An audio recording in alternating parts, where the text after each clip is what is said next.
All right, welcome to the FeedBak podcast, everybody. My name is Back. Thank you for tuning in to episode 246.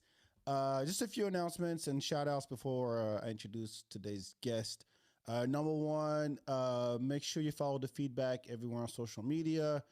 We have a YouTube channel in case you didn't know. So I've caught up a little bit. I got some videos up of the full episodes. Go back to the archives. I just had Jared Nathan and Jason Rouse on the show. Max Isaacson was on too, so go back and check it out. It's on Spotify, wherever you listen to the podcast. It's on there. Leave me a review if you have iTunes. It really helps. 5 stars is good too. I'll take it. Number two, make sure you follow Hip Hop Bingo on Instagram. It's coming up on April 10th, Sunday, 4 to 7 at Native Hostel. The RSVP link is not out yet, but make sure you follow. And by the way, the theme is Ladies Edition.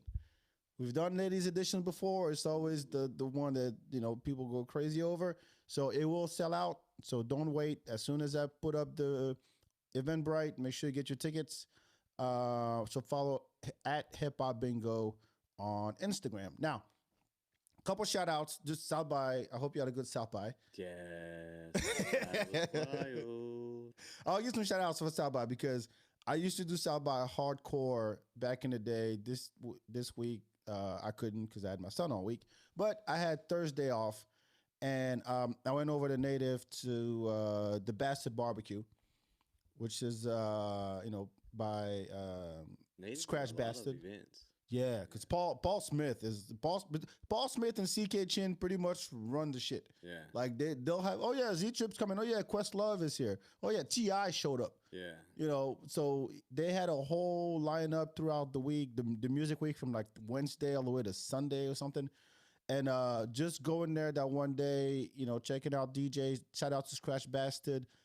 Shout out to DJ Ease, Buck Rogers. Just Blaze. Who else was out there? Just Blaze? Yeah. Jazzy Jeff was there. I'm missing a bunch, but Nick Knack. Nick Knack, who's been on the show before. Go to the archive, look him up. Local DJ, dope dude, dope music. But shout out to Paul Smear, shout out to 12 Rivers for putting that on. It was really great to see a lot of people I haven't seen in a long time. So it felt like a reunion. It was one of those reunion things. Yeah. It's because of COVID. You haven't seen people in a long time. Like South by. That felt like what the entire South by was because South by had been gone for 2 years. Yeah. But I was out that one day and I ran into people ran into everybody. Oh yeah. So without further ado, let me introduce our guest for today. Yeah. Jordan McDonald's in the house. The Black Unicorns in the building. Gang, you know the vibes. Unicorn gang all day. Unicorn gang? Yes, sir. Unicorn gang. I have to ask, what is it about the unicorn thing? Okay, so unicorn is actually an acronym. It's spelled UNIXORN. And it's wait, what? It's X? It's an X. That's how it is on your Instagram. That's right. Yeah, instead of a C, it's spelled with an X. UNIXORN. And it's an acronym for uniquely, never, imitating, extra, or redundant nonsense. That's a long-ass T-shirt. Yeah.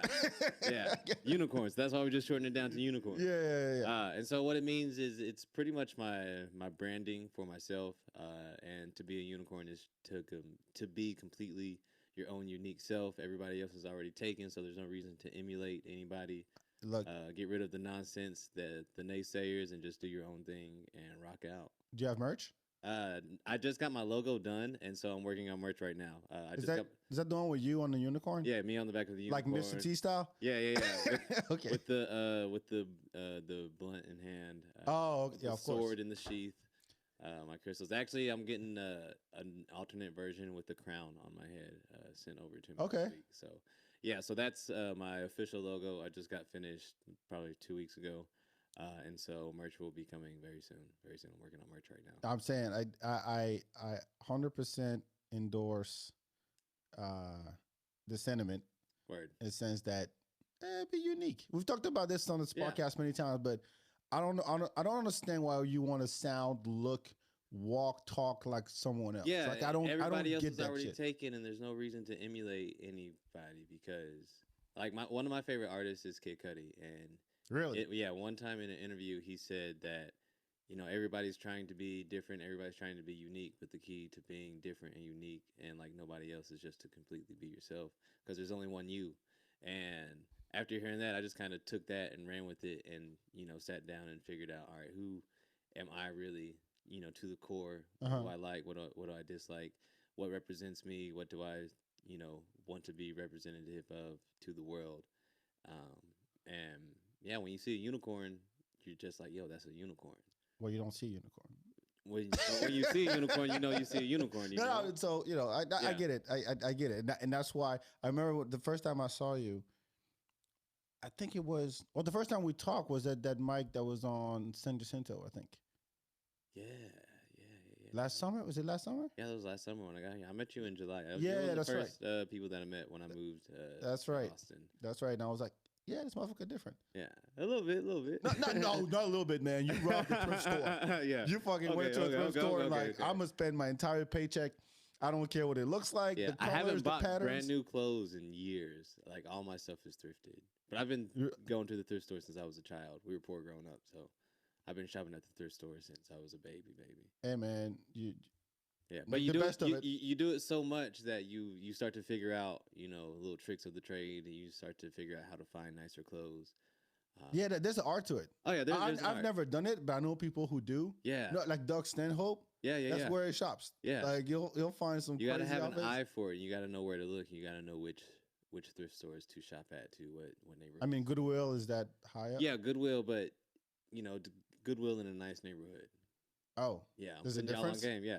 You go, because you got to think if a Goodwill's in a closer to a nicer neighborhood or in a nicer neighborhood, a more expensive side of town, the people that are donating there are donating more expensive clothes. If you go to a poorer side of town, who's donating? Rich people's nannies. Oh, true. Rich people's assistants and stuff like that. Because like when I lived in LA, I used to go to the Goodwill that was 3 blocks away from Beverly Hills. I was getting $200 coats and $200 boots for $12 a pop and stuff like that. Shit. Yeah. So when I travel and I go to a different city, I 90% of the time I go to a Goodwill that's in the city and find something in like a nicer neighborhood at a Goodwill, get it for the low, and because I had this is like $150 jacket I got for $15. Shit. Yeah. You gotta know how to look. Somebody wrote a book on it? Is there some guys from YouTube? YouTube channel? I could probably write a book on it, yo. What my pops used to do back in the day, because my pops, he worked in corporate America, and so what he would do is he would go to Goodwills in nicer neighborhoods and go and find suits. He would get like $1,000, $2,000 suits that were donated, and then he would go and take them to the tailor, get them tailored to his to fit him. Right. And now he's pretty much got a tailored suit, $1,000 suit that he got for $50. Wow. Yeah. My mom used to, like, we wear shitty ass clothes. No, I don't say shitty. Yeah. No, she had a thing where she would put the clothes out the night before. Did your parents do that? Well, it's an African thing. My mom would tell us to do that for school so we wouldn't miss the school bus. Like put our clothes out the night before. But you couldn't change the clothes. Yeah. I would get in trouble because she'd be like, she's all like color coordinated. Me and my brother, like I would have the purple Ninja Turtle, sweater and the pants, and my brother had the green one, and she put it out on our chairs. And then you go switch it out. Yeah, like no, I'm wearing jeans. Yeah, like, and I come back from school that day and I get in trouble for switching. Like, how dare you? You don't know what. That's funny. Our thing was, don't go outside in your school clothes. Once you get home, you put on your you got play clothes. Yeah, play clothes. You're gonna get beat if you yes. go outside in your nice school clothes. Yo, man. Because you only get school clothes once a year. Like we would only get school clothes like right before school would start in the summer, and then that's your school clothes for the rest of the year. You don't get those dirty. You keep those clean. You remember the day, like the first day of school, and you walk in with fresh clothes? Oh, yeah. What? You walk in slow motion. Yeah, that first week, you got to just let everybody see the drip. You're walking slow. Like the whole, like heel to toe, the whole thing. Yeah. Like, what you get this? You taking step backs, turning. Doing slow motion turns, big dramatic turns and stuff. We've all been there. What was that? Oh you talking to me? Yeah, Are you talking to me? You talking to me? I see Hold you on, over there. yeah. Oh, someone in the back trying to holler. And Or just you go to the pencil sharpener. You go to the pencil sharpener so everybody can see the fit. You know, you sharpen your pencil real long, real slow. now, or you'd be the first one at recess. Like you run out Oh, this yeah, class. yeah, The first yeah, time yeah. recess, everybody can see you on their way out to the playground. But you don't want to get your school jeans dirty though, because your mama whoop your ass. That is true. Yo. That is true. Oh man. No, but it's who that Zach Bogus.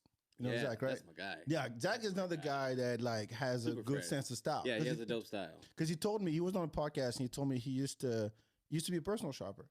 Word. Like he I would, bet that trains your eye for good clothing.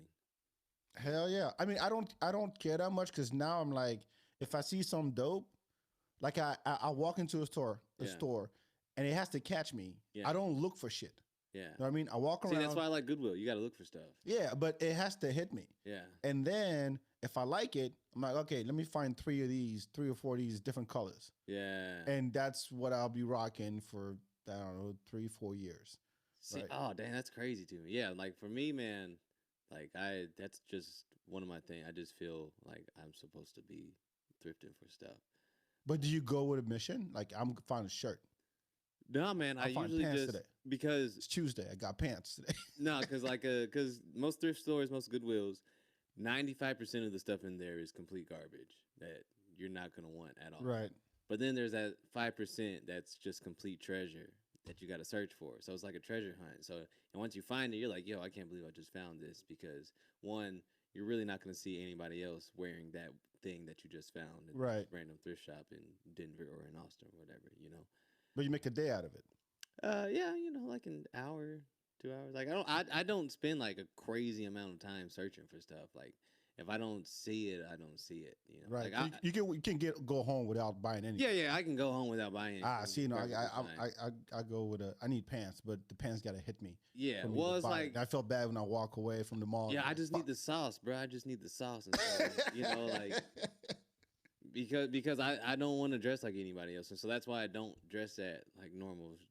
Like I haven't bought brand new clothes in so long because you go to H&M and there's 30 copies of this shirt, and that's I do that, just different that's- colors, man. that's 30. See, and that's lazy shopping. I yes, own yeah, it. yeah, I own it. yeah. I don't care if you see me with the red one on Tuesday. You might see me with the gray one on Yeah. Friday. No, I gotta don't switch care. it up all the like people think like I have, and I do have like a lot of clothes, but people are always think I've never seen you wear the same thing twice. Like no, you have. It's just Give it a that week. I switch stuff up. You know what I'm saying? I switch up layers. It's all about layering, dog. You know? But you know what I noticed too is that a lot of people don't accessorize. No, it's all about the accessories, bro. Seriously, I mean, it's I feel like, naked without my accessories. I gotta have rings and do you switch those necklaces. up too? Yeah. Well, no, not really. It depends. So I have so many necklaces, but I generally like wear the same ones for an X amount of time, and then maybe I'll take one off and replace something Oh, with okay. something else. But they're like my jewelry is generally stays the same. Yeah, same here. I mean, Yeah. for It's those the who know me, who've consistency. met me, this necklace has been around my neck since I was 9 years old. So Yeah. not this one. This is my fourth one. But it's the watch, the back bracelet, and Yeah. the necklace. Yeah. No matter what I'm wearing. See, I need the necklaces at all times. Like these never leave my body. I wear my rings in public. Like, Uh-huh. when I'm at the crib, I don't got my rings on, but I wear my rings in public, and then I always got my bracelets on and gold watch. You get complimented a lot. You think? Yeah, I do. Like just random people on the on the all bus. all the time. It's cool. Like it's Yeah, you own it. it's Fuck. yeah, it's pleasant. It's very pleasant. Like it's cool that people like see me and feel obligated to say something, you know, nice and positive to. But you do it for yourself, not for them. Yeah. I like to It's be for fly. me. Yeah, I like to be fly. Like I like material. I like designs. I like colors and stuff, and I like to stuff that stands out, or whatever. And Well, how was your South by? South by was incredible for me. That was your first one, right? No, Oh, man. you lived in Austin before you did. Yeah, so that's right. this was probably I've been going to South by since 2013. Okay, that's when it started. I think that was the year the That was- accident happened. That was the last year. It was like underground dope. Yeah, Yeah. still underground and dope. 2014, it became way too commercial, and then it was hard to get into stuff for free. And You remember there was a Cheetos, a giant Cheetos vending machine. yes, yes, Was it that year? That was the year that the dude ran over people at, yeah, and on Red River. on Red River, That was 2013. yeah. That was the last. That was probably like the mark of, all right. Yeah. The city probably felt like, okay, we have to switch stuff up. Yeah, when they slow things down. It's out But of this control. year felt cool because it had been gone for 2 years. So Right. I felt like this year was kind of like a more nostalgic feeling, South by Southwest, Mhm. because it had been gone away for so long. And I feel like the city of Austin missed having South by. Oh, by $2 billion. Yeah. Yeah. They really missed Yeah. that shit. And I mean, I'm so happy that it's over with because I have barely slept this past week at all, just because it's been so wild and I've been going in every direction. That's what it is. Yeah, but yeah, this South by was rad though. This South by was so much fun. It was cool to do comedy, at South by this year at different events. And You got private gigs still? yeah, I did a private gig with this tech company called Iggle. Their new app, and Always an app. yeah, It's new always app. a fucking app. But their office building is right on 6th Street, a block up from, or 2 blocks up from Vulcan, Okay. right next to Voodoo Donuts. Okay. It looks like some shitty like building, but then you go inside and it's just a super Fancy nice, shit, yeah. fancy office building. And yeah, me and the homies did a private gig there and rocked out, and man, it was fucking dope. And then one of my close friends, Ricky Castillo, he produced a South by show at Happy Clouds. Mhm. And that felt like a family reunion type show, which was cool. I'd seen a lot of people I hadn't seen in 10 plus years. A lot of people that didn't even know that I was doing comedy got to see me, do like a cool 15-minute set for the first time ever, and rocked it out. That was your first 15 minutes? Oh no, that was like their first Oh, time. their first- Yeah, that oh, was I like was about their to say. first. No. I've been doing this, dog. No offense, goddamn shit. Yeah, relax. no, I none. didn't even insult you Yeah, for 15 no. minutes. Yeah, no, none taken. But no, it was cool that a lot of people that hadn't seen me do comedy, yet got to see me do comedy. Networked a lot, got to meet a lot of new people. The Iggle app people loved us and want us to come and shoot stuff in there because they have like some studio space in their offices, and You don't produce a show there? Don't. they want us to. Yeah, they want us to like do some podcast stuff, and they want to have like a more consistent comedy type events going on Man, there.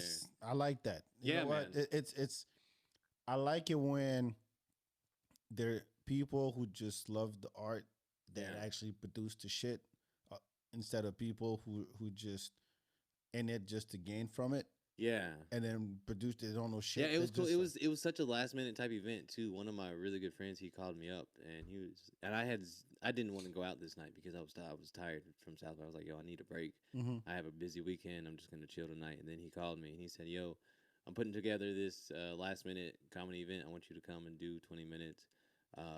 Can you help me get some comics together, and we'll do this event. And there's probably like 60 people in there. That's all you man. need. Yeah, it was 60 people in a small, tight room.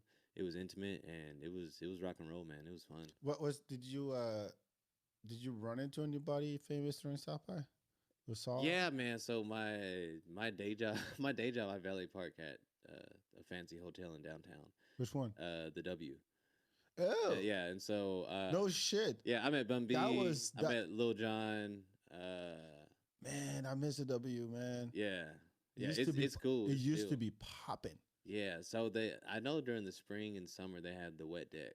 And No, I'm talking like on the weekend. on the weekends. So the W, the guy who used to work at the W, they used to have like from Thursday, actually no, pretty much all week, from Tuesday all the way to Saturday. Yeah.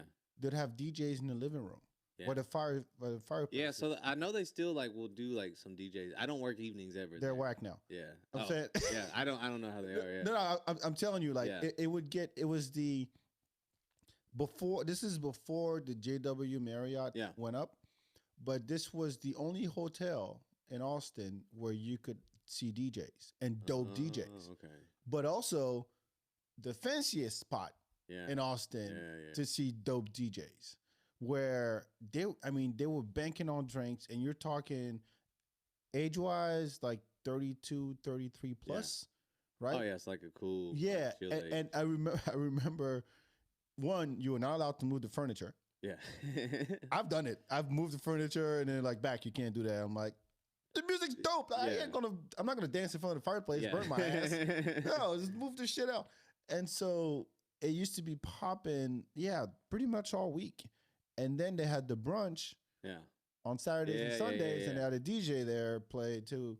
In case you didn't know, I'm a big DJ fan. But anyway, and then they would clear out the entire living room. So they take all the furniture and move it to the side, and you actually had a dance floor. Word. But the DJs who played there were not as great. But it's not like it's not like people cared. You know what I mean? Yeah. It was just a vibe. The people People like, yo, were just there for the vibe. exactly. So the For the staff was environment. dope, and the drinks were expensive. But it's like, I'm at the W Hotel, and I think it was the thing that every W Hotel in the country did. Okay. But I think from what I heard, I think it started here. Or at least that this was the format. Yeah, it's a fancy hotel, but it has like a cool, unique vibe that's kind of hip and kind of young. Oh yeah, and of course the wet deck. They would have the Formula One party just to be in the ballroom upstairs. That Formula One party was I worked when that was going on in November when they did the Formula One racing. Yeah, I drove a lot of Ferraris. That was fun. You got to go to the race, or you got to work the events? So a lot of the racers were staying there at the W, and so for the people that were actual race car drivers, they all had like Ferraris and stuff. Oh, you got to drive them as a valid. Yeah. So I be driving like crazy whips, like it's. But I have so many videos of me in extremely expensive vehicles. I pull up to the comedy club. Yeah, I'm I'm self manifesting, dog. Like I don't valet park cars. I test drive my future vehicles. You know what I'm saying?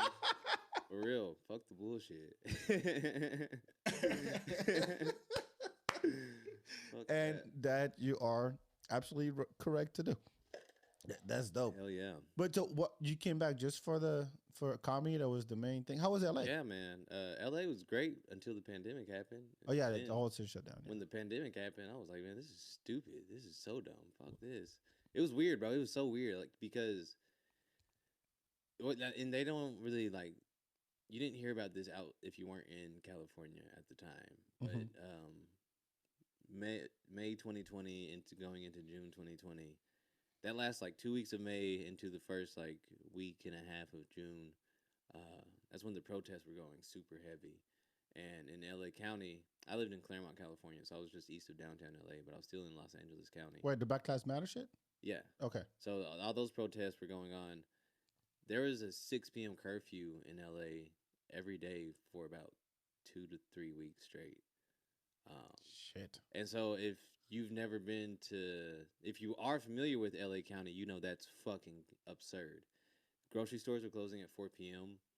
It would be 6:01 p.m. and then police would be patrolling the streets on intercoms, get in or you'll be arrested. Yeah. And it's not like they would, give us the curfew warning at like 11 a.m. They would wait until about 5:15 p.m. And then they say 6 p.m. curfew while all these people were out protesting. And then what they were also doing in Hollywood was the police were barricading all the exits where the protests were going on. And so then as soon as 6 p.m. was coming around, they were just arresting people left and right. It felt insane. I was like, I don't like this.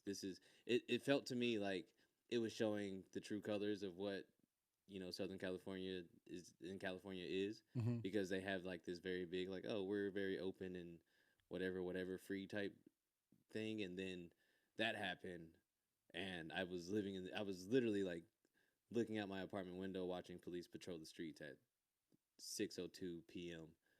Shit, because we're not allowed outside. You should have one of those sirens like they have in Ukraine. You hear this shit? I haven't heard it. No, they have like when there's a bombing coming up, the whole city, there's a whole siren that goes off. Yeah, it should be like, all right, everybody get your ass home. Yeah. This is the light turn on. It was crazy, dog, and I had never really done anything like that. And so after that happened, I left California. Well, I left LA in August of 2020.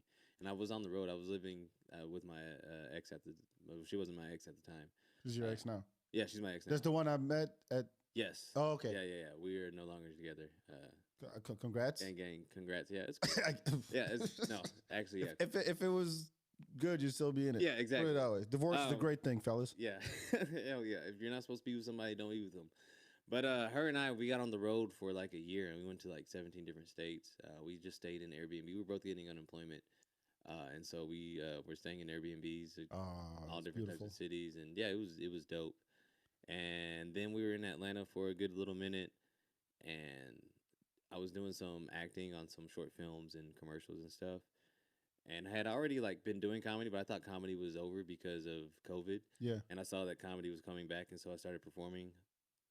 Excuse me. I started performing again in Atlanta, and I just, the comedy bug just really slapped the shit out of me. I was like, man, I miss this so much, and I just got to put all my eggs back into this basket because since I think it's back, and then it never left here. Yeah, well, yeah, and then I googled, where is like, the best place to do stand up comedy right now, and everything just said Austin, and I'm familiar with Austin. I'm extremely familiar with Austin. Most of my friends live in Austin, and so it just made complete sense to come back out here and jump into comedy. But I came out here because of comedy, because I was like, man, I just got to get back into it and figure out how I can make a living off of it and start making money off of it, and you're weird enough to fit in. Yeah. Exactly. That's really what it comes down to. Like, yeah, they can't take my ass in California. Austin is just the right level of weird. Yeah, and man, I love this city, man. This is my favorite city in Texas, and I know so many. I have a lot of friends out here, but I know it's like so many creative, and I have so many creative friends that live out here that I enjoy making stuff with, and so I have so many resources to so many different things and so many different avenues in the city. That it makes just complete sense for me to be out here right now. I have a confession to make. Word. Actually, yeah, I talked about it when Max was here. It's like there's only two people I know that dance when they do a show, when they do a set. It was Max and you. Yeah. And I'm like, I can't fuck with Max because Max does ballet and shit. Like I'm not. Max I don't, is extreme. Shout out to Max. Yeah, I love Max. Max is a really dope dude. So my boy. And then I saw you. I was like, this motherfucker dancing too. Yeah. and I told Max, I said, I want to battle Jordan one day. Man, yo, I've been dancing since forever. Do you really want that smoke, dog? Because I can legit dance. I did, and that's for 7 years, man. Word? Yeah. Word? I was part of a dance crew and everything. Word, me too. We went on what'd you do? Just straight hip hop choreography shit? Yeah, hip hop. Were you teaching? So I've taught a little bit. I don't really like teaching because I'm more of a freestyle. You like Clay Twins and shit? Yeah. Low key, yeah. Low key, high key, yeah. I'm more of a freestyle dancer, but I can do choreo. I get bored with choreography, honestly. Like I'd rather just kind of let the music take me and see that. Yeah. I trust my. I know how to dance. Like I've been dancing since I could walk, so it's like. Yeah. So this is what I told Max. I was like, there's a difference between. First of all, everybody can dance. I believe that. Yeah. I strongly believe that. True fact. I don't care if you got legs or no legs. Yeah. Paralyzed from the waist down, don't matter. True facts. Music does something to the body, and it's just you. Like, I don't care if you clap, turn around, point to the Lord. I don't give a fuck. You're dancing, right? Some people look better doing it than others. That's it. But I think there is one, to be able to incorporate that in an act is one thing. Yeah. I'm figuring out how to do it more too, because I have like different jokes about stuff where it's like it hits so. You got a Michael Jackson, right? Yeah. I have a Michael Jackson one I'm working on. Every dance has a Michael. Yeah, I have a Michael Jackson one that I'm working on. But it's so much commitment. You have to commit to the complete. Yo, you can't half-ass. You have to if you're gonna moonwalk. Yeah, you have to commit to the entire moonwalk. You have to moonwalk your ass across the entire stage, and so that's I'm stepping into that realm right now, actually working on. Are you trying to moonwalk the entire stage? Well, yeah, into the crowd. Yeah, well, it's because it's like some stages are like really big and like really good, and then some stages are really small. So I'm like seeing how I can like take this certain bit that I've been working on for a little minute and see, because it's better on a bigger stage because I can moonwalk across the entire fucking stage. But if it's like a little tiny stage, I don't know If you what do the that is. entire Vulcan Gas Company state Yeah, from one end to the one end to the other. yes, that would be something. Yeah. And the whole time you look ahead and you do the Yeah. next thing. Fuck yeah, man. Fuck yeah. And okay, but here's why I bring this up. It's because I kind of have a bone to pick with black folks Word. because they don't dance no more. Yeah. You yeah, notice man. that? Yeah. That's true, bro. It really, and this is Music not new. videos and stuff. Yeah. And this is not new. This is something that I've noticed over the past, I would say, I don't know, 10 years or so, Yeah. where like we have, I'm African, but we dance. We still dance in Yeah. Africa. Yeah, African and dance, look, yeah. In Africa, all you gotta do is clap, and it's already gonna start dancing. Or you just start like my cousin used to grab like empty bottle and Yeah. start like hitting his chest with it, Yeah, and that's yeah. the beat, and everybody start dancing. Like bring out the drums, like we'll dance. But I don't know what it is about African Americans that like they don't. Not everybody, but you go to clubs and people just post up. Yeah, post up on the side. I and can't stuff. stand that shit. See, that's why I don't be going to clubs and stuff because I like to dance, bro. Me too. Yeah, but I I be go where I know the dancing. music is dope, and Yeah. I don't care who's around. I was in in Atlanta over the holidays, and up at this bar called Josephine, and my sister's like, "Yo, it's there's no point in showing up like at 11 because Yeah. black folks, yeah, you know how yeah. it is." Ain't getting By started at 1 o'clock, 11, the yeah. shit was packed, Yeah. but it's packed with people just Standing around nodding the whole time. I I'm don't like, get it. yo, come on, man. You got, especially when there's such a legacy of great dancers in your culture. Yeah.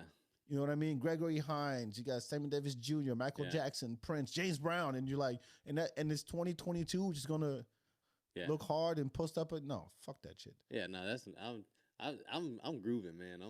That's why the black side of you is coming out. Yeah, exactly, bro. Yeah, like I gotta move, bro. I gotta keep it funky, dog. Cause I don't know, get it, man. It feels natural to me though, man. Cause like for me, dancing was the first thing I did in terms of entertainment stuff. Because right.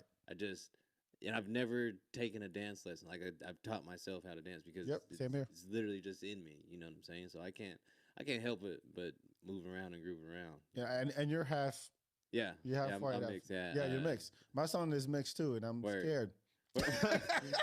Yo, I'm scared he gets his mom's jeans when it comes to dancing. just show him good music. No, I you know. I am. Yeah, So, Joe, I am. Show him dope music. I am shoving so much music in his head. That's one thing. Like for me, which is because my parents are way older than most people's parents that I grew up around. Mhm. Like my dad's a Vietnam War vet. He was born in 1950, and my mom was born in like 56, 57. So my parents, like I was raised on like music from like the 60s and 70s and stuff like Mhm. that. So I was raised on a bunch of old type music and artists, and that's That's probably fine. why I dress the way I dress, and I have a lot of the views that I have because I was raised on like just music with a completely different message and vibration than because the 90s is honestly my least favorite era of music. You know what? If I wanted to, well, how old were you back then? I was born in 93. So Okay, so you were too young. yeah. But I was also No, it doesn't matter. yeah. It doesn't matter. Well, I was too young, but I was like I had a bigger music Rolodex because right. I was listening to music from the 50s and 60s and 70s. Right, but you know Yeah. that the inspiration, everything from the 90s came from that. Yeah, like yeah, all the yeah, yeah. samples Yeah, came from that, yeah. right? So I think it's in your formative years, not say like your teenage years, Yeah. is when music is critical. Like that's your your first kiss, your Yeah, first, yeah. first time you get laid, first time you get to go, whatever, like high school prom, whatever, all Yeah. that stuff, right?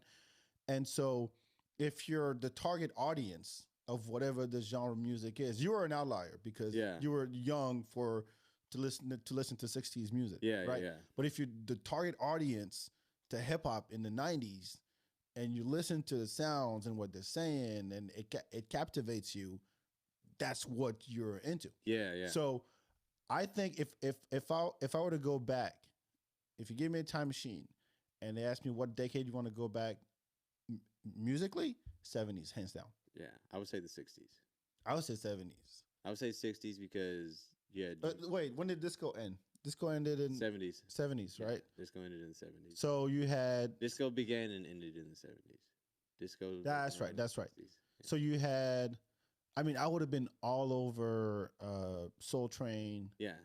You know, all over all the. Well, wait, not Woodstock. See, Woodstock is 60s, 69. Yeah. Oh fuck. Yeah. Damn it. Okay, right around the corner. Psychedelic rock and roll. Yeah, Bro, yeah. I mean, like you had the Jimi Hendrix and the Experience. You had the Doors with Jim Morrison. Yep. You had fucking Meatloaf. I don't think you'd say Meatloaf. Yeah. Well, my pops. I mean, you had Steppenwolf. You had some bad motherfuckers in the 60s. I mean, you had Sly and the Family Stone. Yeah, Sly. Yep. You know, yeah, Cool again, Earth, Wind and Fire. You know, the list goes on and on. Yeah. I mean, if you want to go all the way back to the Isley Brothers and the Ohio Players and all those cats, those were like fly dudes. The Doobie Brothers. Yeah. The Gap Band. Yep. My dad was a big Gap Band fan. You know, I would have loved to see James Brown live. Yeah. That would have been a show. That would have been like how do you hardest working man in showbiz? Yeah, how do you captivate an audience? James was a bad dude. James couldn't even read, but he was. Yo, I love what he did. He did this thing where during the performance, Bootsy Collins, yeah, who was part of his band. Yeah. He would point to his band members. Yeah. Every time he pointed, that was like, all right, you're getting a pay cut. You're not getting paid today because you fucked up that note. Yeah. Oof. That's some He was a perfectionist. Yo, it didn't fuck around. Like he'd be in the middle of a song and just point at you. Because it's also like you have to look at probably his perspective as a black artist back then.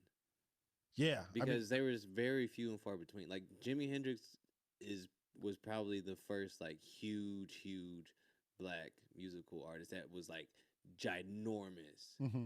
Because when he played in the States for the first time, like the people went fucking nuts because he was famous in London already for jamming out there. That's right. Yeah. He played in California at I forgot which festival it was in California that he played at, but people were just like, "What the fuck?" And then later in his career, he started hanging around more with the Black Panthers and stuff, and that's when the FBI started watching him more because it's like, yo, this dude has so much influence that, you know, black people haven't seen yet in entertainment. Mm-hmm. I mean, we had like Little Richard and stuff, but Little Richard kicked Jimi Hendrix out of his band because he said, I can only be the prettiest one. And, you know what I'm saying? Like, he's outshining me. Like, I can't have that.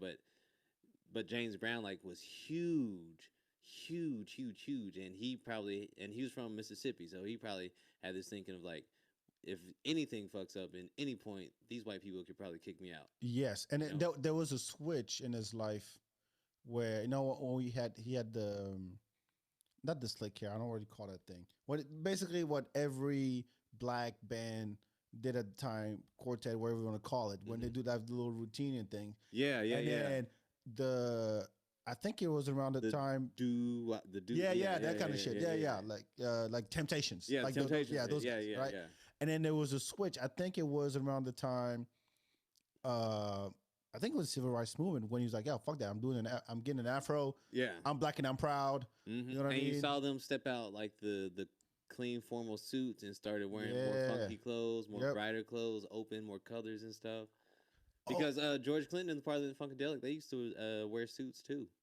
And then I did not know that. Yeah, but they didn't jump in the music scene wearing crazy headpieces and colorful flowers and frills and stuff. They were wearing suits. Shit, I can't picture George Clinton in his suit, man. The Gap Band doing the same thing. They weren't wearing like the leather like frill. Like who broke out? Who's the one who broke out? Do you think that was like this is the thing? In terms of like, yo, we're not doing white people shit no more. Jimi Hendrix. That was it. Jimi Hendrix. Oh, okay. Jimi Hendrix, because Jimi Hendrix, like I can see the look in you. Yeah. Oh yeah, bro. That's one of my biggest inspirations in life is Jimi Hendrix, because he was playing like he was in Little Richard's band or whatever. He got kicked out, and then he played with the Isley Brothers for a minute.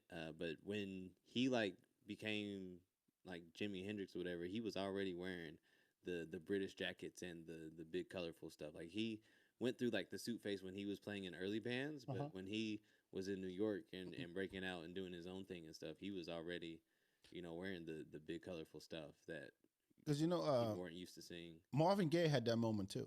Yeah, because Berry Gordy was straight up like, I'm making white music with Yeah. black folks. And then Marvin Gaye was like, "Hey, I'm done with this shit." Yeah. Stevie Wonder said, I'm done with I'm Yeah, done with this man. shit." And he Because literally, back then you had to appeal to the quote unquote commercial sound. yeah, I that mean those were the very gatekeepers. white Those, and yeah, very, yeah. very, you know, family friendly type BS. That's like, oh, this is what suburban white America needs to hear, and this is the only way suburban white America can consume black entertainment is if black folks are dressed a certain way or speak in a certain way, presenting themselves a certain way, which like is bullshit. Yeah, that's why I don't want to go back that far. Yeah, no. That's why I said No. like corner end of '60s. Yeah. I ain't trying to go before the '68. Yeah, well, that was like more. That was really like the early '60s and like the '50s. That's when it was like, I feel like super, like you didn't really see black artists wearing anything other than like a black and white suit, like whether they were dancing or. Oh yeah, and or that whatever. very like tight choreographed, Yeah. simple shit. Yeah. Yeah. Did you watch the Rick James? The movie? The documentary? The documentary. I watched half of it. I watched a little bit of it. Yeah. Rick James is a wild dude. Joe, I had no idea he was part of so many bands. Yeah. At once. Yeah, and he wrote so many songs too. And he worked. He was an exec at Motown. Yeah. I totally forgot about that. Yeah, it's crazy to think about because he was super wild. So it was like, how was he wearing all these responsible hats, but being Rick James? Like he was legit. Like every time you tell an artist, like you try to make him fit a box that he doesn't fit in, Yeah. it never works. Yeah. It never freaking works. When Dre got when Tupac was signed to Death Row, and they were like, let Tupac be Tupac. Like Yeah. you can't contain Tupac. Just like it was off that doc the great ones, the Dre and Jimmy Iovine one, the something ones or the ones whatever. Yeah, yeah. It's the black and white. It's Yeah. Black and white. And then yeah. it said same thing with Marilyn Manson. You can't. Yeah. If you try to take somebody and put them in the box and say, "Yo, if you don't do this formula, it's not gonna work out Yeah. for you in this business," it rarely works. Because that's the thing. I feel like with true artists, man, you're going to follow what you feel. That's the whole Because point. nobody can tell you how to do you better than you. Exactly. That's the whole If you're point. a real artist. You know what I'm saying? And it sucks that there is a a formula you have to follow. And then to get back into to comedy, Yeah. there's a when it comes to black comedy, there is a cadence to it. I noticed. Yeah. There is it's like a third energy. Yeah, it's third energy, third funny, of course, and third preachy in a way. Yeah. When I say preachy, like I say like Making pastor a type, point. Yeah. like pastor type shit. Like you're at church, you're like, I should take care of your kids, a lot of white people, Yeah. you know what I mean? Yeah. And I get it, and it works. Don't get me wrong, Yeah. it works, and there's tons of comedians who made it doing that. I look at anybody from the Kings of Comedy. Yeah. You know what I mean? Even though there's tremendous talent and tremendous levels of like high level joke writing. Yeah. Like everything is tight. You're like, yeah, but that works with black folks. Yeah. You know It's a what I mean? certain energy, but it's also that's why I am one of my favorite comedians who I appreciate, who I feel like is a big factor within the pushing the narrative forward, especially with black comedians, is Hannibal Buress. Yeah. Because he has such this kind of off-kilter energy that you don't see a lot with black comedians at all. I appreciate that so much. Yeah. Did you see him at South by? He was here. I saw other people seeing him. I didn't see him. I didn't have enough time to get out to the creek and try to like meet him and stuff because I was like being pulled in every direction. But I saw that he was here, and I'm gonna meet Hannibal one day, and we're gonna be dogs. Oh, he's dope. He seems like so cool. Yo, but he's like, I met him. I know I'm dropping names here. 2012. yeah, Samsung show at South by Southwest. Tribe Called Quest yeah, and Prince, yeah, right? And I'm at the show, and Hannibal's at the bar, and I turn around and said, "Hannibal, you want a shot?" And he goes, no. Yeah. Give me the goddamn shot. And we took a shot. And then he came back for like Moon Tower and all that stuff. And every time I run into him, I'd be like, all right, man, it's time for that shot again. He goes, oh, fuck back. God damn it. Yeah. I quit drinking. Yeah. That's But good, it was, this is what I appreciate is that people who are like step out of line. Like, I mean, Godfrey is another one. Doesn't do like black, like, Cat Williams type shit. You know what I mean? But Godfrey still has an energy though. That's very it has to. Yes, to black, like, because that's why I like Hannibal so much. Because even his energy isn't even like he just stands still. But like a lot of black comics move around. Kevin Hart, move all around. the time. If you watch Kevin Hart's first special, I'm a Grown Little Man. It's my favorite one. He doesn't take the mic out of the mic stand once. It's my favorite special. My favorite special by Kevin Hart is Seriously Funny. That was the one after I'm a Grown Little Man. Is that the I Ride Out? The when the teacher stapled the letter on his chest and said, I ride. Is it that one? No, that was the one. That's one after. This was the one before that one. This is the one where he talks about his teacher put the note on his chest and told him to take to his mom. What was there was Kevin Hart. My mama told me to tell you, mind your damn motherfucking business. Okay. Yes. Oh, stupid ass bitch. Oh, 2 + 2 not knowing what the fuck it is, bitch. Yeah. Oh, long titty, no nipple having ass. That's that one. Okay. That's my favorite, Kevin Hart special. Like, I think that I feel like he was in such a fucking pocket in his career then. Like, that special is incredible to me. Like, to me, it's Guma Gama Juice. Oh yeah, You black midget, bitch, get the juice. Yeah. This shit had me rolling. Yeah. But that first one, if you go back and watch Seriously Funny, there's not a single time he takes the mic out the mic stand. All of his other ones, he doesn't do that. But I appreciate that. Yeah. I mean, he had a bigger stage, bigger audience. Well, so have you read his book? Nuh-uh. So the first special, all those seats were given away. He was just trying to get people to fill the seats. The second special, they actually sold tickets. The first special, he wasn't big enough. Oh, he had a 30-minute one before I'm a Grown Little Man. Yeah, he did the Jamie Foxx's Lollapalooza. The one where he gets arrested. No, it's like take this one and this one. And what does that make it? Yeah. It's like, oh no. Yeah. That was he sold I'm a Grown Little Man to Comedy Central for $50,000. Oh shit! Wow. Yeah.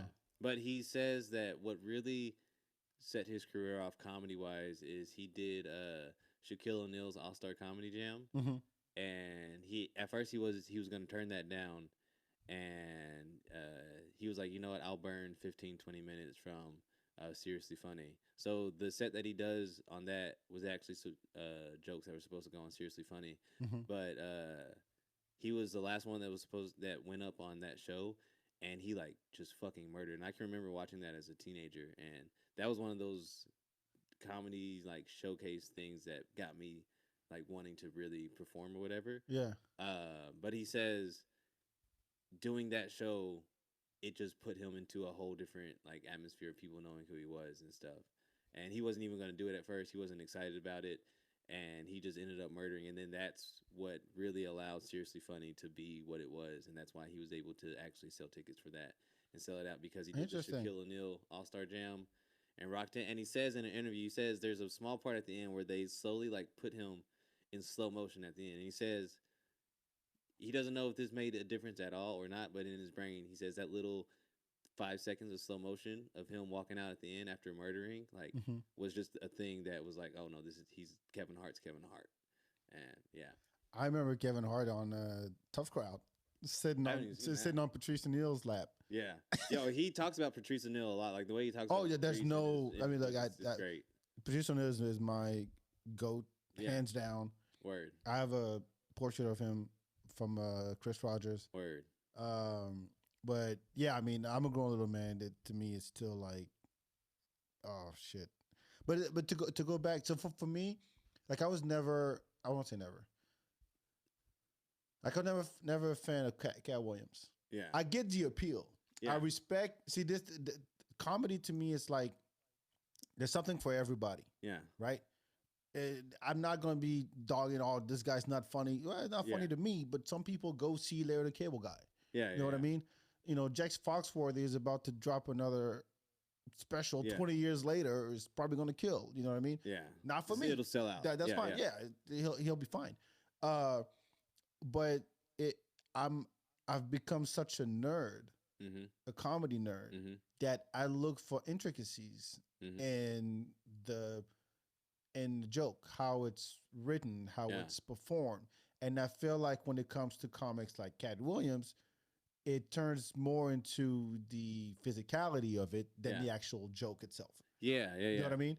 And it's almost, and I know how people Yeah, react. because he's not real. Like, because I'm thinking back to like Pimp Chronicles. Yeah, it was just it was great. Oh, it's a great Yeah, special. it's a great special, yeah. Incredible special, but it's not really like joke writing special and stuff. Right. It's the appeal of the madness and energy that Cat Williams was in it. Yes. You know, because like I'm a fan of Cat Williams, but he's a hater. He hates on people, which I don't like, which I think is so corny. I mean, well, because like there was an interview where he was like, "Lil Rel Howard can't be a movie star. He too ugly. Kevin Hart, he's not actually funny." Like the hating ass energy like that, like it turns me off. You could be a much better comedian, Cat Williams, if you didn't hate on people so much. you know, same thing happened to Ari Spears. Yeah, Ari Spears is a great comedian. He's a fucking hater. Though. Did you hear him? He was on Godfrey's podcast. Well, I recently. heard him when he talked about Key and Peele. Yeah, so and that kind of like really turned me off from him. Like I mean, I loved him on Mad TV. First of all, he was on that All Star Comedy Jam special with Kevin. With that Kevin Hart was on. Oh, yeah. okay. It was him. It was Ari Spears, D. Ray Davis. Is it Gary Owen? Tommy Davidson. No. Sorry, I had to put a token white guy. If they were mix. shooting in Atlanta, maybe. Gary Owen knows Atlanta. No, it was, yeah, he does. Yeah, Ari Spears, Tommy Davidson, D. Ray Davis, and Kevin Hart.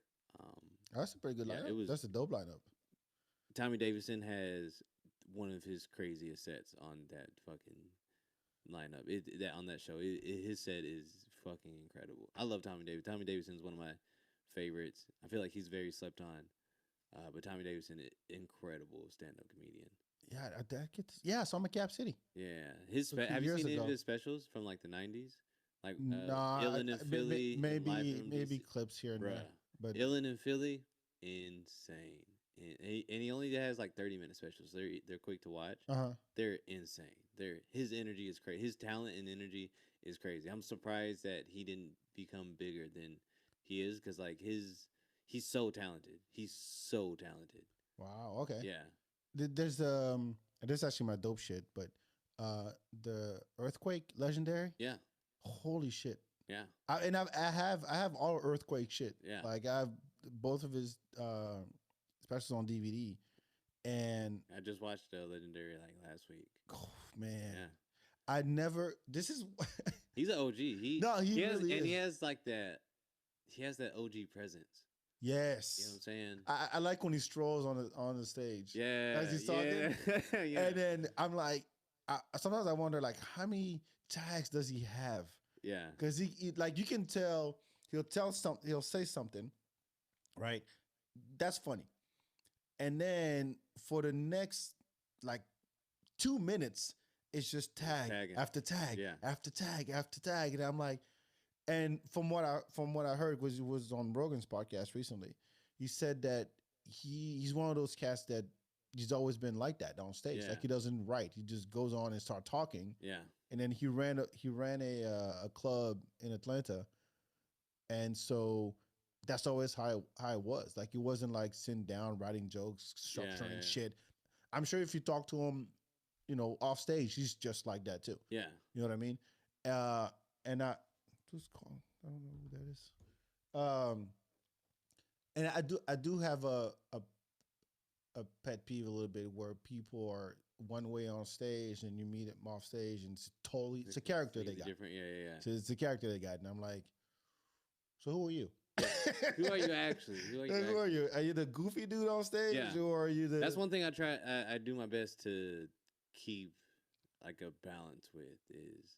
I mean, because my energy is high. Like I can. I cannot. As soon as I wake, it's been like that since I was a child. As soon as my eyes open up, I'm just up and I'm just going and I'm just on go until I'm not until I just pass out.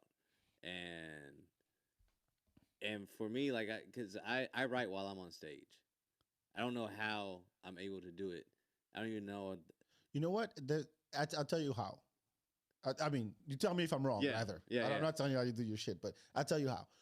When you get comfortable enough to be on stage like you are in real life, Yeah, like you be shooting the shit with your friends, right? yeah, And then it's just you don't think of them as jokes. That's just you talking. yeah. Right? And that's what Fucking with people. Yeah, right? no, you're completely spot on. That's what Yes. I work to do on stage. Like I literally, I've been telling myself this since I've been doing comedy, since I started comedy.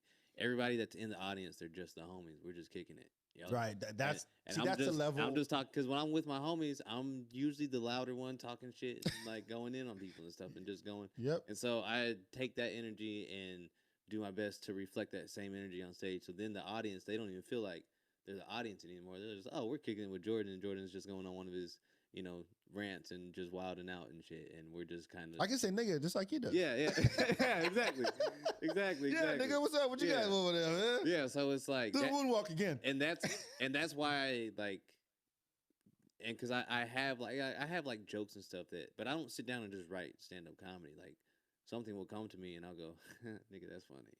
I'll put it in my phone and I'll say it on stage, and if it works on stage, I'll just kind of, or even if it doesn't, I'll just kind of play around with it. I'll just start talking about this one subject or this one idea or thought that I had, and I record all my stuff. So since I do write on stage, if something really good and golden comes out of it, I have it recorded. I'll go and listen back to it. And be like, okay, I'll add this permanently into right. And then with that, I can add even more and kind of grow with it. And then, but since I kind of keep my structure very loose, it allows me to like not get thrown off by the audience. So then I'm able to talk to the audience and kind of bring them in and talk. That's what I was about to say. So yeah. I've noticed that about myself is that I am, maybe it's just a black thing, but we're huge on energy. Mm-hmm. Like we depend on energy. Like if I'm giving you, how many shows you go to, like look, the energy we're giving you, we want it back. Yeah. Whatever you're giving us, we're giving it back, right? Yeah. And being around people who just like, like I can't stand that shit. Like I'm not asking everybody to be charismatic, but I'm asking for a response that will actually inspire me to keep talking to you. Yeah. You know what I mean? And it's also, man, like this is stand-up comedy is entertainment. This is showtime. You know what I'm saying? Right. So it's like my thinking is I'm a one-man show. I have to entertain you. I have to, and I imagine that I'm in the fucking Apollo Theater every night. I'm on stage, whether it's an open mic with that's some high level shit. 5 people or bring the cane out and pull you out. Because that's my dream stage is showtime at the Apollo. I so want to pack out the Apollo, see those red seats. You know what I'm saying? Yeah. Like that's like see the rafters with the gold trim and shit. Like that's where I see myself every night I'm on stage. And so it's like, all right, I have to entertain the people that are in, the balcony. The balcony. Yeah. I have to be big. My energy has to be big. I have to use this entire stage to move around and to tell my stories and stuff. And to because like I don't know how to write like a setup punch joke. Like I'm not like a jokey joke writer. Me neither. And to me it's always bits. So when you have 3 minutes, you can't really like breathe, I think. Yeah. So what I've realized, I did a mic a few weeks ago, and I had 10 minutes to stretch. It was Domingo's. Yeah. Shout out to Domingo giving us 10 minutes. Yeah, that's real. And I'm like, there's 5 people in the audience. Yeah, but I'm like, I've always, not always, but I would write down shit sometimes in paragraph form, and I felt like it was a one-way street. You know what I mean? Like a one-way thing. I'm like, I'm just either I feel like I'm reciting. I'm like, oh, I can't forget this word, that word, blah blah blah, and then I feel like that takes you out of it too. No, it does. It does because you're like, I have a script to follow. Yeah. I have a script to follow, and if I don't hit it like this or hit it like that, but that's not how I am in real life. Yeah. You know what I mean? So I could be, just by engaging with the audience more, I felt in 5 minutes just talking about Pflugerville. Exactly. You know what I mean? So exactly. And when I'm on stage, my head is on a swivel. I'm a radar. I'm seeing if I can point out like something that an audience member did or whatever. I'm trying to point out little stuff because the audience is giving you, I feel like, material right then and there. But crowd work is it's tough. I mean, Yeah. there's an art to Well, it. so like I don't know how to do crowd work. I just do crowd work. That's the thing. Like I legit can't. I have no idea how to do crowd work, but I know how to do crowd work. You know. But when you get to a point like Russell Peters or Yeah. Big J or Christian, like Sinbad, Yeah, Sinbad yeah. is a fucking beast. Oh, Sinbad's a. Ooh. Man, it's like 90% crowd work. Ooh. Like, where's your material at? Ooh. I mean, goddamn. How do you do it, Sinbad? And so where there's actually a science Yeah. to it because it leads into a bit you got. Yeah. You're just a part of it, and you have no idea. You thought this is all like, I'm talking to you because your wife is white. Yeah, you know what I mean? Exactly. Like, you got a funny tie. That's on. also the fun part about doing comedy. The longer you do it, because you start to figure out those little nicks and knacks and those little tricks that you can incorporate the audience in on this joke, and they have no idea that. When you make it about them, that's when they're like, "Oh, me, really?" Oh, and that's when it hits the most, and that's honestly when you get the best clips to put on social media and stuff. Is because now the audience is so much more engaged with you now because they now feel like, oh, I'm not just watching this show; I'm a part of the show now. You know? Yeah, I wish if I could turn a show into a podcast where I had everybody on. Yeah, that's really the goal. I mean, it's really about getting comfortable, just being yourself on stage. Yeah. To where, because there's freedom in that comfortability, man. No, there is, but I think it's a muscle you have, but for some reason, it's like Dragon Ball Z. You bring down your level to 2 just to hide it. Yeah. Because you're on stage. Like I want to give it all away because it's gonna size me up and shit. But then you realize, no, if I just take out the limiters, then I can actually be, this is me. Fuck off. Yeah, what's up? Da da da. I like your tie. Because it's like I feel like also as artists and comedians, like we put more pressure on us than there actually is. Yes, I agree. Because nobody in the audience is gonna get up on stage and do what you do. Chill out. Yeah. You should take that as like an honorable thing. Like you are a rare person because you have the balls to do it. Nobody else is gonna do it well and actually make people laugh and actually engage people and entertain them and keep their attention for an allocated amount of time. Just chill out. If you can be, like I'm great. No, I'll say it. I'm great at small settings. Yeah. Like if let's say it's me, you, and maybe 2 other people. Yeah. Like we're shooting the shit. We're having a good time. I'm cracking shit. You're laughing. Whatever. And then now there's 50 of y'all. Yeah. And I was 100 of y'all. And I'm like, okay. I get high off that shit, man. No, but it's almost it's like a shot of adrenaline straight to my neck. Like I'm just. I get it. I absolutely get it. What I'm saying is like I'm actually, like I said, I'm usually up here. Yeah. Right. And just because there's a bunch of people in front of me, now I'm like limiting myself. You know what I mean? Yeah. So no, I mean I've gotten over it. Yeah. But I'm saying like at first it was like crippling. You're like, oh man, I wish I could talk to every single one of y'all. Comedy is crippling at first. My first year was crippling. Do you remember your first time on stage? Oh yeah, bro. All right, so my first time on stage didn't go that bad. It was in Santa Monica, California. I had a completely okay set. Well, who told you to get up? You just like I wanted to do it myself. Nobody told you, yo, Jordan, you got to get up. No, I just did it. I just what was like? Bro, I've wanted to do comedy since I was like 10. Okay, so 10 but years ago. But it took me until I was 24 to finally have the balls to get on stage. But I've been wanting to do it pretty much my entire life. But my first set I did okay. I remember there was this woman from San Diego that was at the comedy club though, and she came up to me and she went, "You need like a lot of work, like, and you're thanks for the feedback, bitch. And you're very very vulgar, but I seriously think you have something like with comedy, and you should. This is something that you should definitely do." And I never saw her again. So took that advice. Second time I performed comedy was at a cannabis themed coffee shop in North Hollywood, California. Uh-huh. I got so stoned and bombed worse than I've ever bombed ever. Bombed so bad I didn't perform for an entire year. That's crippling. Yeah, it was extremely crippling, and I was like, "Fuck comedy! I'm never doing this shit again. Fuck all this." Didn't perform for an entire year. Fast forward a year later, I was at a comedy show supporting one of my homies in downtown LA. And after the showcase, they had an open mic. And he was like, "Yo, man, you should sign up for the open mic."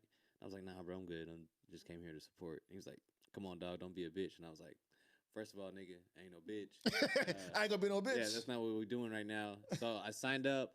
I did okay, but there was a comedian that was on the showcase that was touring with Conan at the time, and he came up to me. He was like, "Yo, man, you're good. You should, you got to figure it out. But I think you should. This is something you should do." And that's when I just jumped in, and so that was May 2019, and that's when. Oh wow. Yeah, and so that's when I fully jumped into like just hitting the open mic circuit in LA and performing every night, bombing, getting my feelings hurt, feeling terrible. Get back up. Yeah, and getting back up. And then it took me about 8 months in to finally start to get some types of laughs and like good reactions. And then the pandemic happened, and I was like, well, there goes my comedy career.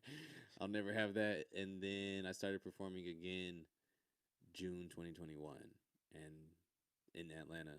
And then I moved to July 1st, 2021, and I've been You've been hitting it hard, man. I've been San Antonio, fucking San Antonio, Dallas, Houston, Denver. Yeah, that's all I've been. That's pretty good. 3 years in, barely. Yeah, barely. Yeah, yeah. 3 years in. 3 years in May. This year, July, really, August until now has been like the coolest because I've been like this is the first year I've actually like booked showcases and I've been. Yeah, that show at Brass Tap was dope. Thank you, bro. I produced. That was my show. I know it was. I put that one together. So I'm producing now.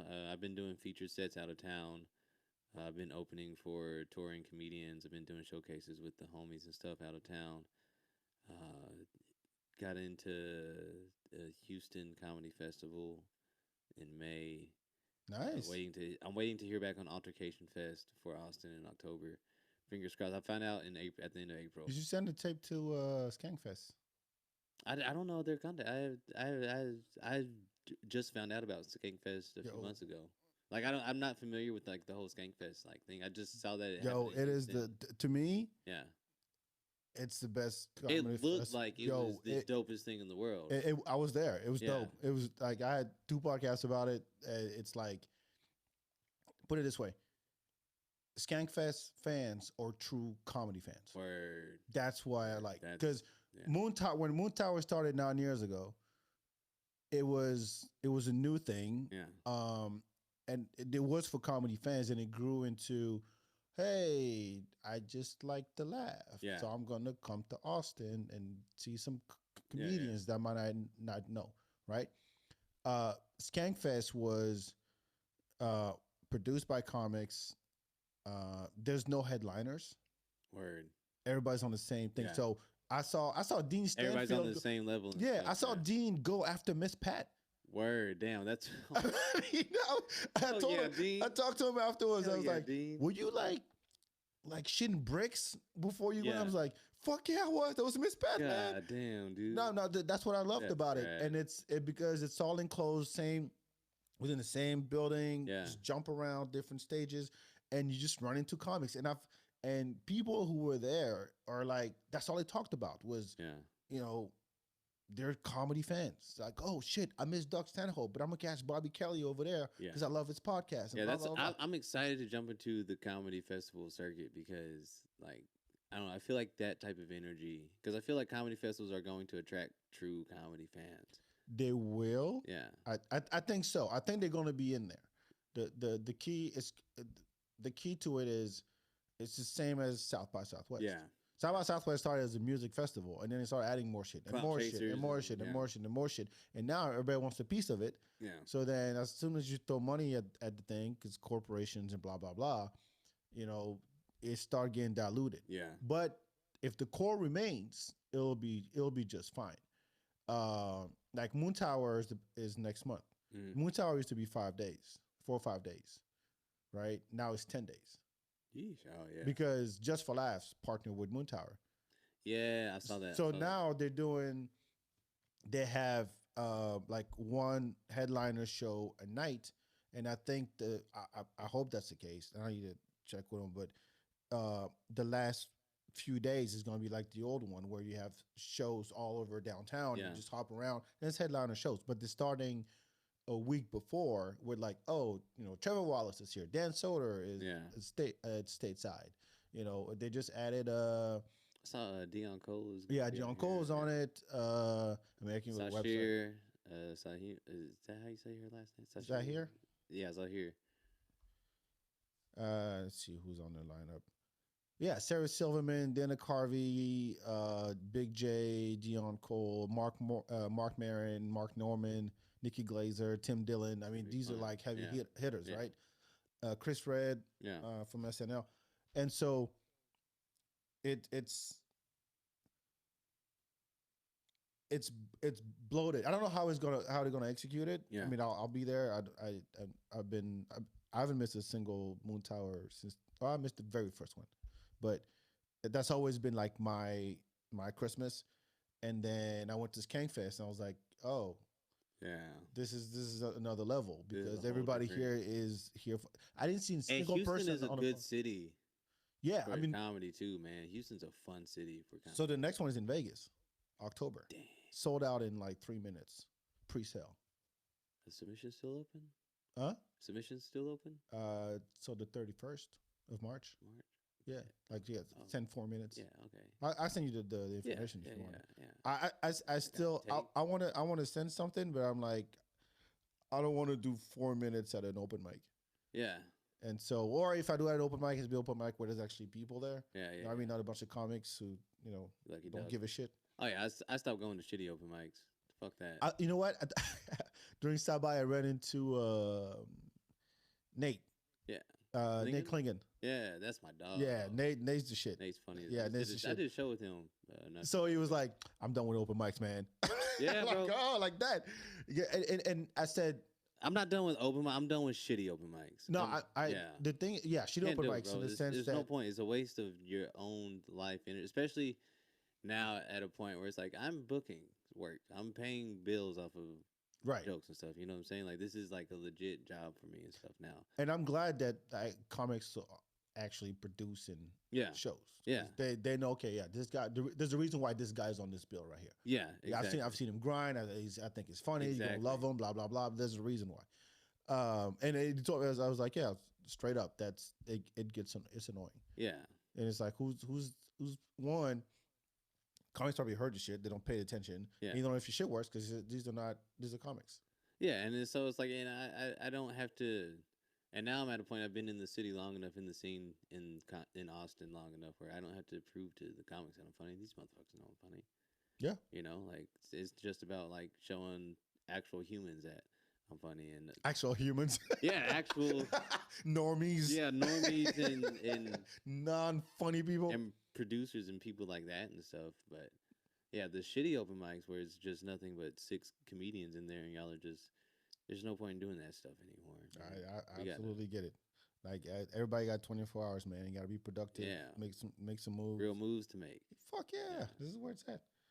How long have we been talking? Oh, now 12. Pretty good. Let's see. What's that one? What's your dope shit? My dope shit? Yeah. Oh, yo, Shelly Nicks and the Love Space Connection, great band. They're local. Yeah, local band. They're my house band. That you have a house band? Yes, I do.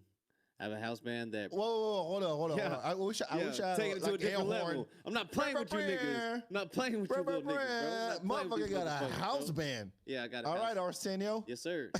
Yes, sir. So with the shows that I produce, I have a house band that plays Shelly Nicks and the Love Space Connection.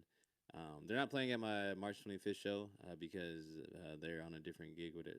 Scheduling with everybody was a little not good, but I do have another artist coming through. But my house band, Shelly Nicks and the Love Space Connection, local to Austin. They're a funk band? So it's like soul shit? So it's like hip hop, funk, a little bit like a rock inspiration, some indie alternative stuff. They're dope. I've known the lead for like 11 years now. Is he on Spotify? Yeah, Spotify. Yeah. Okay. Just look up Shelly Nicks on Spotify. We'll have the link in the notes. Wow. Okay. Spotify, but yeah, they've he's got a band. Yeah, they've played at the end of my shows that I've been producing, and they rock the fuck out. and it Hell yeah. it turns. I feel like it brings a really nice touch to my comedy shows because I only do about an hour and 24 minutes worth of comedy. Mhm. I keep it under 90 minutes, and then I let the band come and play for about 20-25 minutes, and it just feels like a party, man. And Yo, I gotta the say, like formula works. that's now that I'm older, so I say that like I'm fucking old. I just turned 40, but fuck. Uh, I have a bigger appreciation for like hip hop. Like, how can I put this? Like band type hip hop. Oh yeah, Like the Roots was the thing yeah, for a long time, and more I'm seeing. Like I listen to We Funk all the time, and I've been, you know, catching up with all these artists. And I'm like, man, these guys are like rapping over a band, yeah. and it It's sounds so so dope. dope. And that's what Shelly Nix is doing, man. And he's if he wasn't my friend, I'd still be just a legit fan of his music. Yeah. He just makes dope music, and he just started working with this band in like October, November, and he was showing me some of their like brand practice, and I'm like, y'all are cold, bro. I wanna put y'all on some stuff, and so yeah, just they're my dudes now. That's my house band now. So now with every show that I produce, pretty much every show I produce, they're gonna be jamming out at the end, and like because I don't want somebody to come and plug in a USB and start rapping and stuff. Like I want live instruments. Humming, Yeah, humming. I want real artistry and stuff, and I feel like people love to laugh and people love music, and I feel like the mix of comedy with the band playing at the end has really brought a unique feel to my shows that aren't really found in other shows in the city. I like how your dope shit is about you anyway. Yeah, I mean, yeah, it's still a, you know. I told you the rules. I know. I But, told you the rules. yeah. But no, we'll get to that. The dope shit is Shelly Nix and the Love Space Connection. They're an awesome band. Check out their music. They have a new album out that is called The Love Space Connection. It's on Spotify, Apple Music, anywhere you can find music, you can find them. You know, I'll say this. I've said this, and I'll say it again and again. Austin is a music city. Yes. Always was, always will be. However, comedy is taking over. The new rock shit. stars, baby. We the new rock stars, Comedy baby. is taking over. And if music doesn't latch on to comedy somehow, I'm sorry, but it's gonna. I don't want to say die. I don't want to be like a fatalist or anything, but it's gonna suffer a lot. No, it because is. I look at what Kill Tony does with their band. Shout out to Michael Gonzalez and all those cats. And I see another hour. Yeah, another hour. Those are you know, great and I'm like, man. man, you gotta. And I get it because if you're a bar, would you rather have just a microphone and a PA system, or a whole band, or even a DJ now? Yeah. So I get it's easy to put on, but man, if you're an artist, if you're a musician, talk to comedians, show up, go to Creek, go to comedians, talk to musicians. Yes, that too. Collaborate. Make put on a full on show because now you get to see Austin is comedy and music, and put a little bit of art on the side, and there you have it. That's really where we at. So you got the Holy Trinity. Seriously. So I strongly support this. I mean, not that you need my stamp or nothing because you're already fucking doing it. Fucking got a band. But I'm just saying, if you're out there, if you're a musician, talk to a comic. If you're a comic and you want to produce some shit, talk to a band, a good band. A good band. Don't fuck around with them. There's some bands out here like there's no business being in the band or anything. But that's my point. So collaborate, make some dope shit. There's plenty of room. There's plenty of money to be made. There's plenty of people moving here. So take the opportunity. Do what you got to do, but let's make this shit cracking. All right. What's my dope shit? Oh, I said The Earthquake. Watch Legendary on Netflix, The Earthquake special. That's a great one. Produced and I honestly, when I watch a special at home, especially by myself, like I rarely laugh because I pay attention so much. But this one, I laughed like an idiot in my living room, and I was like, "Fuck!" Because doesn't that feel good though when you watch a special by yourself and you're still just laughing like dummy? It's hard. No, not that it's hard, but it's rare. Yeah. Especially as a comedian, because I'm a fan of the guy, but. I'm sure if I was there, I'm sure if I was there live, it would be totally different. It's something about being in an audience with a bunch of people, somebody laugh, you're gonna laugh. It's contagious, right? But watching by yourself at home is like it's a way more like subdued, just quiet experience. Like, oh, you laugh in your head, but I was laughing on my couch like a fucking lunatic. So yeah, That's good. the That's how you know it's legendary. good. He's coming to Austin actually. Word. Earthquake is coming to Austin. I think in May or June, the Cap City. Word. So Okay. I don't know if the tickets are live yet, but man, go see that man live. Go see that man live and watch his special on Netflix. All right, let's see. Any announcements? Where can people find you? Yeah, so you can find me. My main social media source is Instagram at Jordan the Unicorn, JordanTheUnixorn. I post all my clips and show updates and all of that jazz there. And if you follow me on there and you're super interested in me, I have an email list that I send out once a week, a weekly newsletter to keep people updated with where they can find me throughout the week and what shows I'm doing and different content drops and things of the such. So if you follow me on Instagram, DM me your email and I will add you to my email list and you can stay up to date with everything Jordan McDonald, the wonderful unicorn. Nobody watching. Yeah, that's cool. That's cool. I just fucking with you, man. I just fucking with you. All right, as always, make sure you follow the FeedBak BAK everywhere on social media. Hip Hop Bingo is Sunday, April 10th at Native. Tickets will go live sometime. What's the day today? Tuesday? Yeah. Probably about Monday at the latest. But just follow. You'll get the announcement also posted on the FeedBak anyway. When would this episode be coming out? Next Monday or next Monday? Tuesday. Yeah. Okay. April 2nd, April 9th, and April 16th. I'm producing shows out of the Brass Tap in the Domain. April 2nd, the Wonderful Unicorn Extravaganza is back.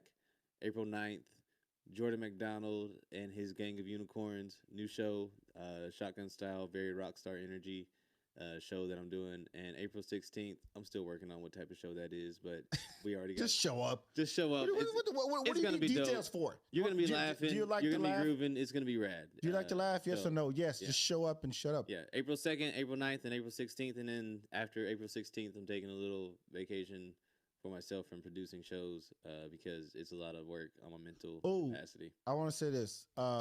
In case you didn't know, so the Romo room is gone. Damn, I forgot to call Rob. Yeah, shit. I'll have it next time. Shout out to Rob. Rob Morris, yeah.